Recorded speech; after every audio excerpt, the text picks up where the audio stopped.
Assalamualaikum warahmatullahi wabarakatuh. Para wargi sadayana, SIM kuring Asep Bandung 12 nusa kumaha biasa dina dinten ieu sejak medar hiji lalakon dina wangun carita ponok anu ponok pisan anu disebat fiksi mini teh nya. Anu dina dinten ieu Asep saja ngabantun judul nyaeta Nasib Di. Sumangat wilujeng ngadadangukeun.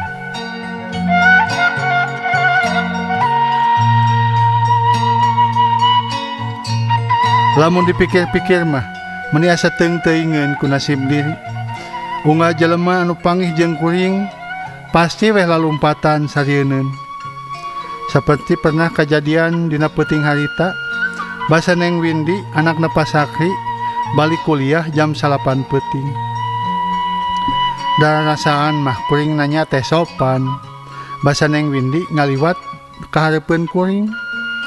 Tapi nah eta mojang teh bangun reuwas, basa kuring nanya, "Neng, nembe uih?"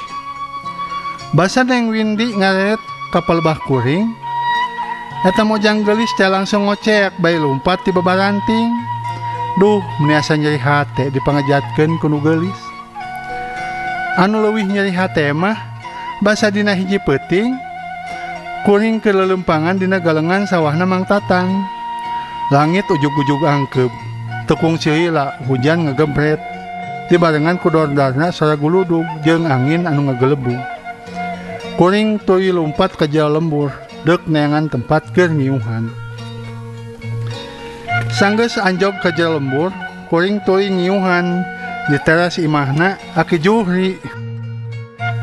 Saurang kokolot di eta lembur. Tapi dasar nasib kuring anu apes. Aki Juhri anu ningali kuring nangtung dina teras imahna langsung keluar.